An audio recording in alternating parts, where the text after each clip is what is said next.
take a second today and just talk to you about faith. And what is faith? And one aspect of it I want to talk about is looking forward.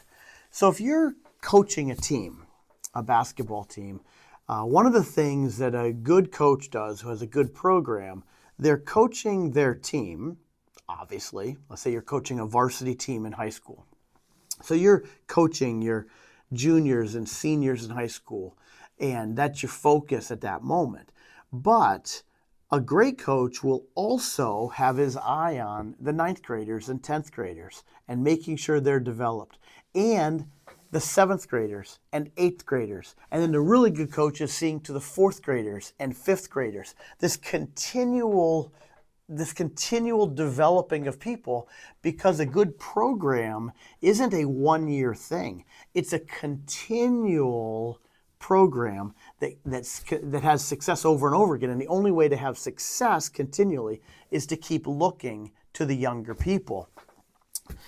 Abraham, of course, starts in Genesis 12 and goes on through the book of Genesis. And he's a wonderful example of faith.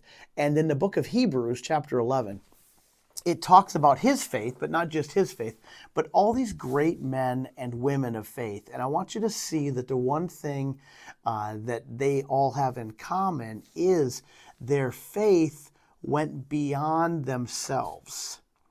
So I want you to hear this, because I'm convinced that in this day we're living at, we always have to do this, but especially now, we must believe for this next generation. We must believe that God is raising up amazing, godly, incredible men, incredible women who are going to carry on the faith, who are going to make even our world a better place, and are going to follow Jesus so strongly. I believe the greatest generation is not before us, but is actually coming after us.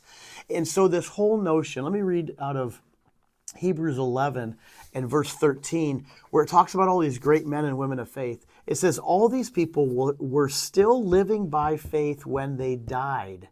They did not receive the things promised. They only saw them and welcomed them from a distance, admitting that they were foreigners and strangers on earth.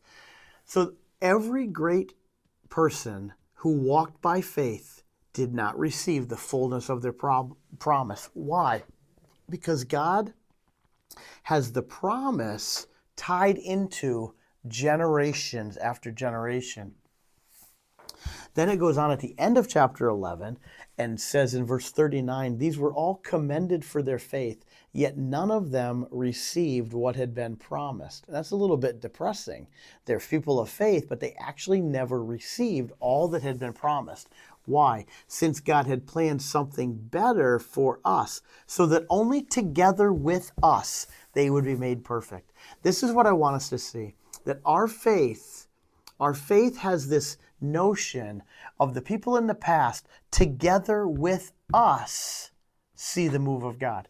And we, where I am today, I have to be able to say, together with the next generation, I see the completion of my faith.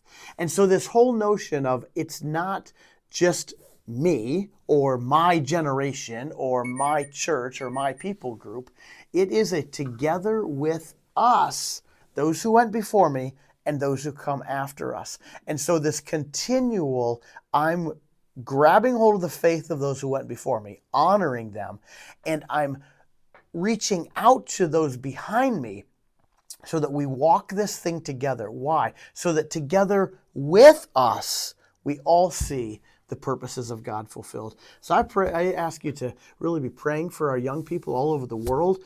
God's doing some great things everywhere. There are things happening. It's also such a difficult time to be a young person and to be bold for Jesus. And so pray for this next generation. They're amazing. And we're linked to the ones before us, and we're holding on to the ones who are coming after us. And together with us, may we see the promise. So just as that coach is continually looking at today's game, but is also looking at the people who went before and the people who are coming after. Together with us, God's going to do amazing things. Amen.